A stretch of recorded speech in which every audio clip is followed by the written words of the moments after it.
10절까지 말씀.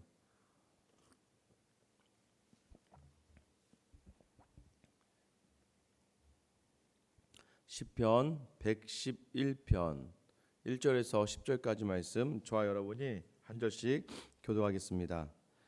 할렐루야. 내가 정직한 자들의 모임과 회중 가운데에서 전심으로 여호와께 감사하리로다. 여호와께서 행하시는 일들이 크시오니 이를 즐거워하는 자들이 다 기리는도다. 그의 행하시는 일이 존귀하고 엄위하며 그의 의가 영원히 서 있도다. 그의 기적을 사람이 기억하게 하셨으니 여호와는 은혜로우시고 자비로우시도다. 여호와께서 자기를 경외하는 자들에게 양식을 주시며 그의 언약을 영원히 기억하시리로다.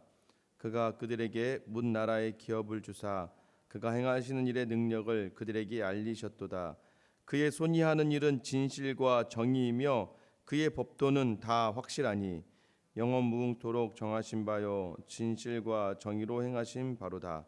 여호와께서 그의 백성을 속량하시며 그의 언약을 영원히 세우셨으니 그의 이름이 거룩하고 지존하시도다. 여호와를 경외함이 지혜의 근본이라. 그의 계명을 지키는 자는 다 훌륭한 지각을 가진 자이니 여호와를 찬양함이 영원히 계속되리로다. 아멘. 할렐루야.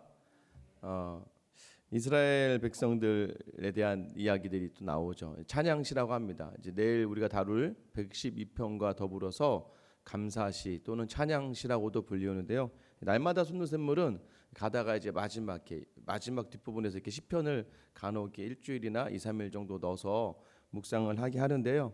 또 요한복음을 이렇게 쭉 묵상하다가 다시 이 시편을 묵상하면서 우리가 우리의 모습을 다시 한번 돌아보고 하나님이 또 우리에게 원하시는 바가 무엇인지를 또 한번 묵상해 보는 시간인 것 같아요. 이스라엘 백성들을 생각할 때마다 저는 저희 집 아이들 중에서 이제 셋째 아이랑 가장 비슷하다 이렇게 생각을 할 때가 많습니다. 저는 항상 이렇게 잠을 잘 못 잘 때가 많아요. 왜 못 자냐면 저희 셋째 아이가 제 옆에 항상 붙어 잡니다. 뭐 엄마도 없고요. 뭐 누나들 아무리 좋은 침대를 준다고 해도 그 아이는 그곳에 자지 않고요. 항상 아빠 옆에서 붙어 잡니다.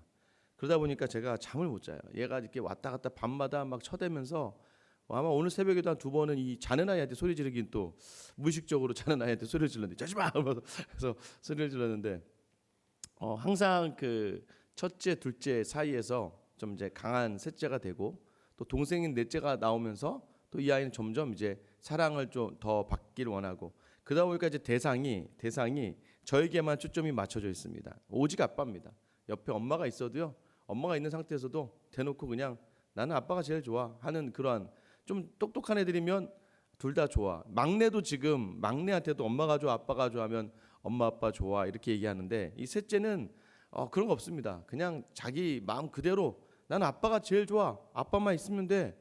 엄마는 없어도 돼. 뭐 이 정도로 얘기하니까 이 아이가 항상 제 옆에 붙죠. 항상 첫째와 둘째 사이에서의 싸움의 원인은 이 셋째가 될 경우가 굉장히 많습니다. 절대 지지 않으려고 하고요. 그러니 언니 오빠도 이 셋째 아이를 어떻게든 멀리 이제 안 놀아주려고 하죠. 넷째는 그냥 마냥 귀여우니까. 그럼 저도 모르게 이놈 때문에 자꾸 이렇게 언니 오빠랑 싸우기도 하고 분위기도 안 좋아지고 하니까 그렇게 얘기를 해도 잘 들어먹질 않습니다. 그런데 이 셋째가 유독 다른 건 저희 집에 있는 이제 아직 넷째는 자라나는 과정이니까 그렇다 쳐도 저희 아내는 이제 거의 곰 스타일이고요. 저희 첫째 아이도 거의 곰입니다. 그냥 묵묵히 그냥 그렇게 있는 스타일인데요. 이 셋째 아이는 굉장히 여웁니다. 뭐 엄청나게 애교와 가진 온갖 아양을 잘 떠는 그런 아이인데 항상 화가 났다가도요. 이렇게 밤에 자려고 딱 누우면 이 아이가 싹 제 옆에 붙습니다. 어떻게든 이제 팔베개라고 자려고 해요. 팔베개가 싹 하면 들어오면서 저희 귀에 대고 항상 이렇게 얘기합니다. 아빠, 난 아빠가 너무 좋아. 아빠 사랑해요. 아빠 오늘도 감사해요. 항상 그 말 한마디면 그 하루에 있던 모든 것들이 그냥 다 녹아내리는 거 있죠. 물론 이제 또 자다가 건드리면 또 화가 나고 또 그 하루 낮 일과 중에서도 가장 지금 이제 방학이고 하다 보니까 내 남매가 집에 있잖아요. 항상 싸웠다 그러면 이 아이가 껴있는 겁니다. 첫째하고도 싸우고 둘째하고도 싸우고. 그런데도 불구하고 항상 잠자리에 들기 전에 아빠 감사해요. 아빠 사랑해요. 이 한마디가 저에게 주는 참 그 매력이 이 아이에게 있다는 것이죠. 그래서 이 아이를 미워할 수가 없는 것이죠. 하나님이 이스라엘 백성을 바라볼 때 저는 제가 이 아이를 바라보는 것 이상의 동일한 마음이 있지 않을까라는 생각을 좀 하게 됐습니다. 오늘 시인이 이야기하죠. 1절 시작할 때 할렐루야라고 시작합니다. 여러분 할렐루야의 의미 아시죠? 여호와를 찬양하라, 여호와를 경배하라, 여호와를 송축하라. 그래서 저희가 할렐루야 할 때 여러분이 아멘으로 화답하시는 건 무엇입니까? 오직 하나님만 찬양받으실 분이십니다라고 하고 여러분도 아멘 맞습니다, 옳습니다, 그것이 맞습니다라고 화답하는 것이죠. 왜 하나님만 찬양받으셔야 됩니까? 오늘 시인은요, 내가 정직한 자들의 모임과 회중 가운데에서 전심으로 여호와께 감사한다고 이야기하죠. 그러니까 이 찬양한다는 하나님 찬양하고 하나님 찬양한다는 건 하나님께 감사한다는 거예요. 그 이유에 대해서 이제 2절부터 쭉 9절까지 이 시인이 하나하나 낱낱이 찬양받으실 이유에 대해서 열거하고 있습니다. 2절부터 하나씩 보면요, 여호와 행하시는 일들이 크다라고 이야기합니다. 크다. 여러분이 크다라는 개념은 무엇인가요? 우리가 항상 이런 표현 잘하죠. 이제 예전 같이 요즘엔 그렇지 않지만 저분은 큰일 하시는 분이야. 이러면 뭔가 다 용납이 되고 뭔가 이해가 되지 않아도 그죠? 예전에 뭐 나란 일 하시는 분이다. 나라님이 정하셨으면 그렇게 하는 거다. 우리가 이제 큰일이라는 표현이 내가 가지고 있고 내가 생각하는 일보다 우리가 이해할 수 없고 더 큰 일을 행하기 때문에 우리가 지금은 도무지 이해가 되지 않는다 할지라도 그 큰일 행하는 사람을 신뢰해야 된다고 예전에 우리가 이야기하죠. 예전에 막 검사 이제 합격하면 나이도 어린데 막 영감님이라고 막 하고 막 그 당시에는 지금은 그러지 않지만 그 당시에는 막 유력한 사람들에게 전화가 와서 축하 전화 와서 영감님 하는 그런 것들도 무엇입니까? 좀 큰일, 정말 좀 놀라운 일들 행한다라는 거죠. 그러나 오늘 시인의 기자는요, 이 여호와께서 행하시는 일이 정말 크다라고 이야기하는데 세상의 큰 일과 다른 것은 세상의 큰 일은 그 예수 하나님을 믿는 사람들과 상관없는 그런 사람들은요, 큰 일이 일어날 때 자신에게도 그게 꼭 유익이 된다라고 장담할 수는 없습니다. 자신이 손해를 볼 수도 있어요. 그런데 하나님의 큰 일에는 하나님의 사람들에게는 반드시 그 큰 하나님이 행하시는 일이 반드시 하나님의 백성에게 유익을 준다라는 개념으로 받아들이시면서 그러면서 그 사람들은 다 이것을 즐거워하면서 다 기린다라는 거예요. 어떤 사람들이었어요? 1절에 말하는 정직한 자들, 하나님 앞에서 하나님께 마음을 쏟아내는 하나님의 백성들을 이야기하는 것이죠. 3절 말씀에 보면은 하나님이 행하시는 일은 존귀하고 어미하고 의가 서신다. 하나님은 단 한 번도 틀린 일을 행하지 않으신다. 확실하고 옳은 일만 행하시는 분이 하나님이시기 때문에 그를 찬양해야 된다라고 이야기해요.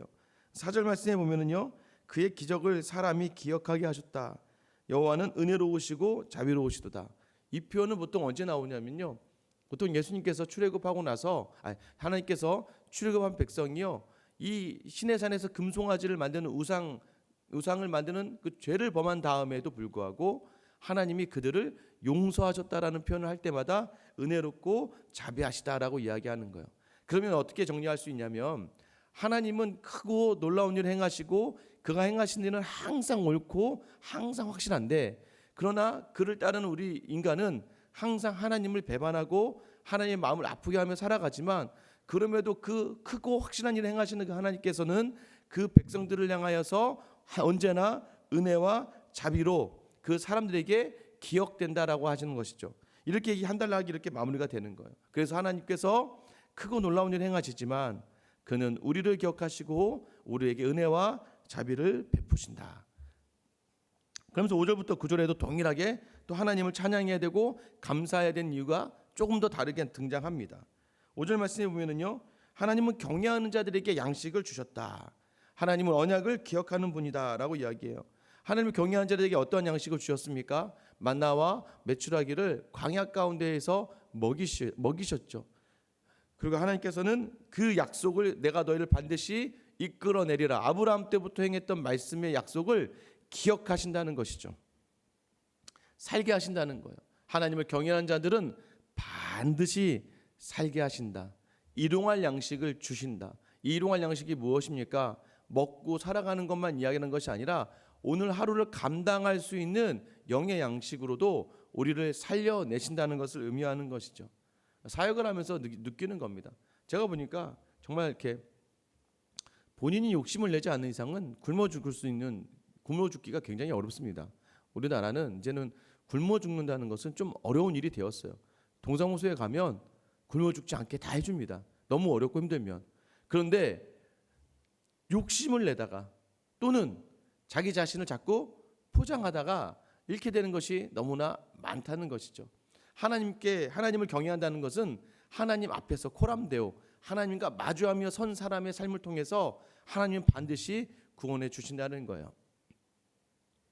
하나님이 참 신비하시고 하나님 참 놀랍다는 것은 저 앞에 서 있는 저를 보면서도 또 여러분 인생을 통해서도 우리가 경험하지 않습니까?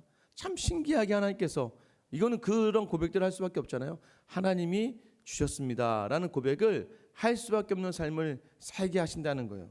그것이 뭐예요? 하나님께서 자기 백성에게 자기를 경외하는 자들에게 반드시 양식을 주시고 반드시 살게 하시는 거예요. 그리고요 6절 말씀에 보면은 문 나라의 기업을 주셨다라고 해요. 문 나라가 무엇입니까? 가나안 땅에 그 백성을 반드시 이끄셨어요. 가나안 땅에 이스라엘 백성이 들어간 겁니까? 아니죠. 하나님이 이끄시고 하나님이 붙드시고 하나님이 행하셨죠. 그래서 우리에게 가나안 천국을 이미 주셨어요. 이미 주신 거예요. 그러니까 오늘 우리가 살아가면서 천국을 누리느냐 못 누리냐는 우리에게 달려 있는 거예요. 우리에게 그걸 누리기 위해서 하나님 앞에 하나님 행하신 크고 놀라우신 일들을 기억해내느냐, 기억하면서 감사로 나아갈 수 있느냐는 우리의 몫이라는 거예요. 항상 우리가 쉽게 표현하는 게 뭐예요? 물이 반절 담겼어요. 어떤 사람들은 반절밖에 안 남았네. 어떤 사람들은 반절이나 남았네. 여러분 이 차이는요. 믿음이 적용될 때는 굉장히 큽니다. 하나님이 적용되어질 때는요. 너무나 놀라운 거예요. 뭐예요? 아유 저놈의 새끼 저거 자식이라고 낳았는데 왜 저 모양인지 모르겠어. 이게 아니라 다른 표현으로 그래 건강한 게 다행이다. 아프지 않아서 다행이다. 그래 내가 너를 통해서 내가 기도할 수 있으니까 참 그것도 하나님이 내게 주신 복이다. 똑같은 현상과 상황을 보고 믿음으로 그것을 어떻게 해석해내느냐가 나에게 오늘 천국을 주느냐 나에게 오늘 지옥을 맛보느냐의 그 차이의 관건이 됩니다. 오늘 여러분에게 주신 기업을 기억하시기 바라요. 하나님은 이미 주셨습니다. 이미 주신 것을 우리가 기억하지 못하고 누리지 못한다는 거예요. 그리고 그 다음에 6번째는 무엇입니까? 7절 8절에서 나오는 말씀인데요. 그의 손이 하는 일은 진실과 정의이며 그의 법도는 다 확실하니 영원 무궁토록 정하신 바요 진실과 정의로 행하신 바로다. 무슨 말입니까? 영원토록 진실하시고 정의로우시고 그 법이 확실하다. 무엇이냐면 쉽게 얘기하면 하나님은 말씀하시는 것을 옳게 반드시 지켜내시는 신실한 분이라는 거예요. 하나님이 약속하신 것들을 진실되고 정의롭게 반드시 지켜내시는 분이기 때문에 그분이 찬양받기 합당하다라고 이야기합니다. 마지막에는 무엇입니까? 마지막 9절이죠. 여호와께서 그의 백성을 속량하시며 그의 언약을 영원히 세우셨으니 그의 이름이 거룩하고 지존하시도다. 자기 백성을 반드시 속량, 죄에서부터 구속해 주시는 거예요. 구원해 주시는 거예요. 지금 오늘날 그리스도를 통해서 자기 백성을 구원하시고 그 구원의 약속을 반드시 지키세요. 여러분을 한번 자기 자녀 삼으셨으면 끝까지 반드시 천국에 이끌어 가시는 분, 그분이 바로 우리 하나님이시다라는 거예요. 얼마나 이분이 위대하시냐면 참 그분이 거룩하다. 거룩하다는 건 무엇입니까? 다른 신과 다르다. 구별된 하나님이시다. 세상의 모든 신들과 다르신 유일하신 하나님이다라는 것을 이야기하는 것이고요. 그가 지존하시다라는 것은 그가 그러함에도 불구하고 그 행하시는 모든 일들이 지존하시다. 그러니까 두렵다. 두려움 가운데 경외의 대상으로 서 있다는 것이죠. 하나님을 경외하다라는 표현이 무엇일까요? 오늘 시편의 기자는요. 10절 말씀이죠. 우리 다 같이 한번 읽어볼까요? 10절입니다. 시작. 여호와를 경외함이 지혜의 근본이라. 그의 계명을 지키는 자는 다 훌륭한 지각을 가진 자이니 여호와를 찬양함이 영원히 계속되리로다. 아멘. 지혜가 무엇인가요? 지혜는요. 지혜롭다. 지혜로운 사람은 무엇이냐면 당연히 그렇게 해야 될 일을 알고 행하는 사람이 지혜로운 사람이죠. 지혜는 무엇입니까? 이 땅을 살아가면서 당연히 하는 것, 당연히 필요한 것들을 정말 과감없이 행할 수 있는 것들. 하나님은 당연히 찬양받기 합당한 분이죠. 찬양받기 합당한 분을 경외하고 그를 신뢰하는 것이 지혜의 근본이다라고 이야기하는 거예요. 우리가 알지 못하는 영역에 계신 하나님을 자꾸 우리의 수준으로 판단해내서는 안 돼요.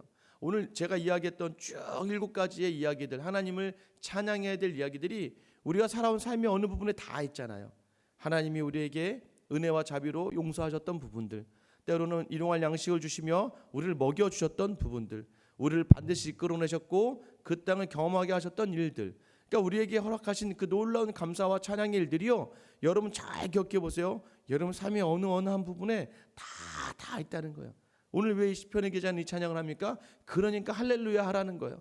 그러니까 네 마음이 다하여 하나님을 찬양하라는 거예요. 왜냐하면 그분은 여전히 너와 함께 하시기 때문이에요. 이거 뭐에 놀랐냐면 하늘에 크고 놀라우신 하나님이신데, 정말 하나님께서 아쉬울 거 하나도 없으신 분인데 그 하나님 행하시는 모든 일들이 오늘 본문을 통해 보면 나와 관련되어 있다는 거예요. 나와 얼마나 나를 사랑하셨는지, 얼마나 나를 아끼셨는지, 지금 행하시는 모든 일들이, 심지어는 광야 세월조차도 하나님이 하나님의 백성을 위해서, 하나님의 백성이 하나님을 참으로 신뢰할 수 있게 하기 위하여 광야를 주셨다는 거예요.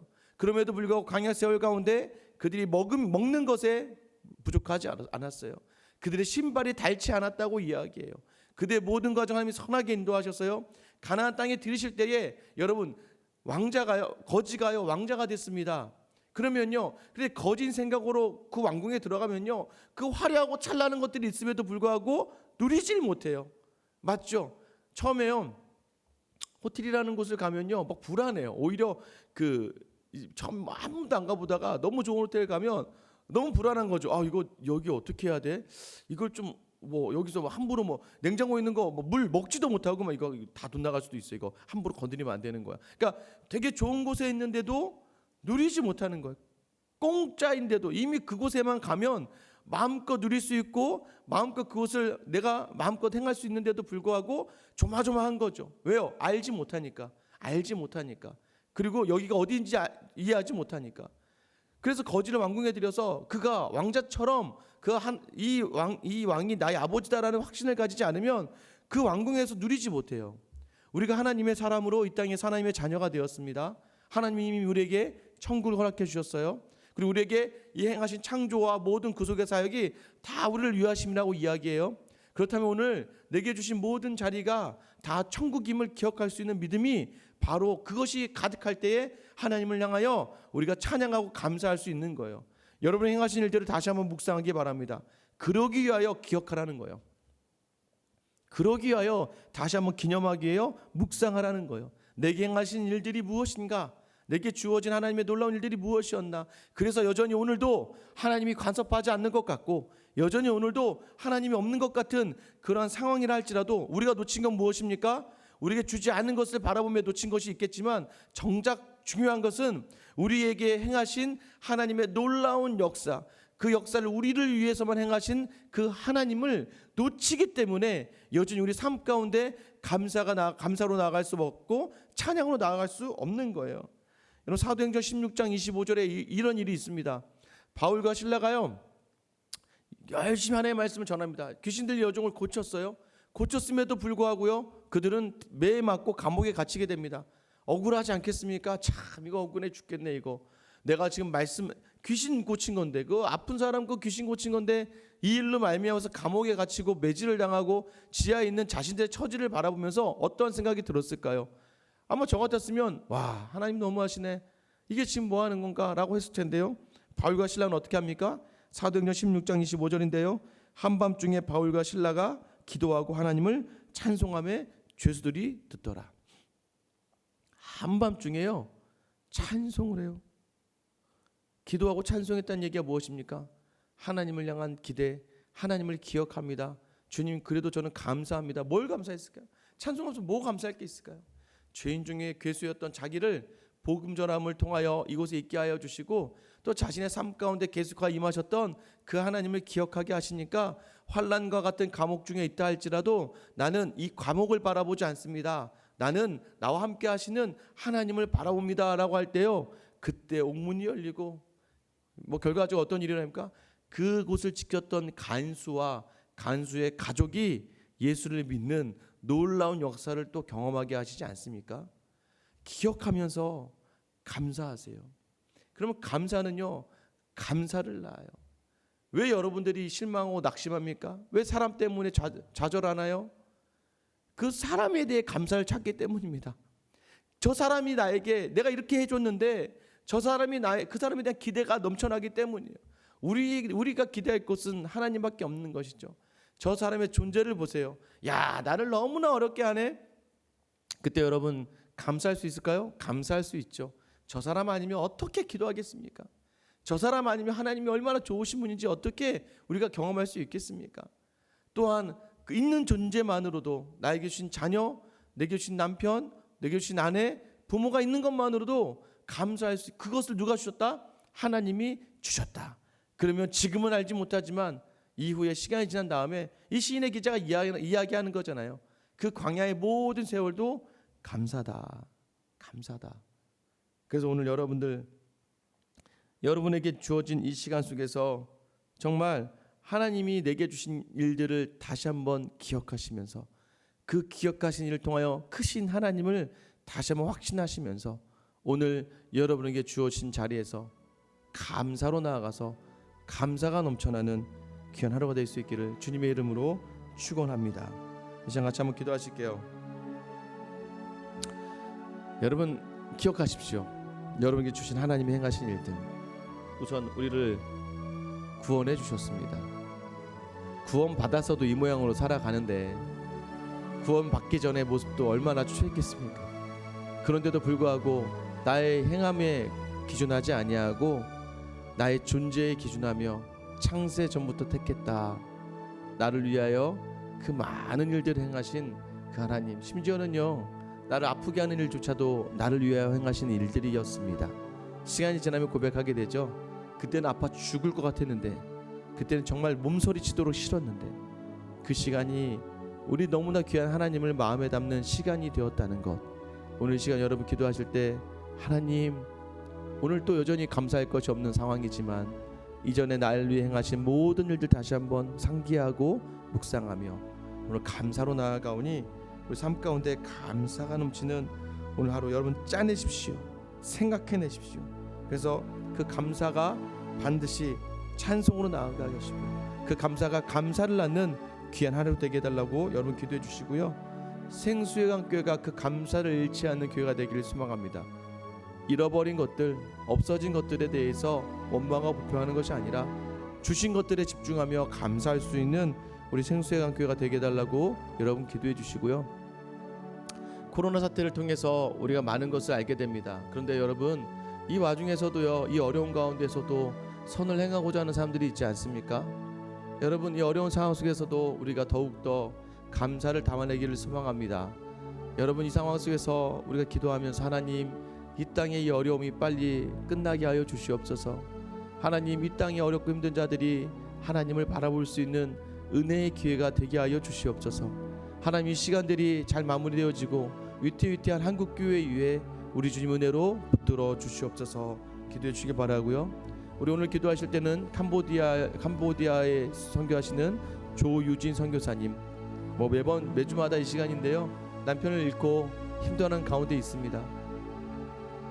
남편이 가 있는 곳이 하나님의 나라니까 하나님께서 그 힘든 시간들, 짧은 순간이었지만 어려운 순간을 기억하시며 하나님 나라로 이끌어 가신 거니까 우리 조유진 선교사님 그 빈자리를 하나님이 채우시고 더 감사로 나아가고 원망과 불평과 아픔으로 캄보디아로 향하는 것이 아니라 그 이런 것 이상에 채워주시는 하나님의 은혜로 감사로 다시 캄보디아로 향할 수 있도록 우리 조유진 선교사님을 놓고 우리 나와 또 교회와 나라와 우리 선교사님 위해서 우리 주님 이름 한번 부르며 기도하며 나아가겠습니다. 주여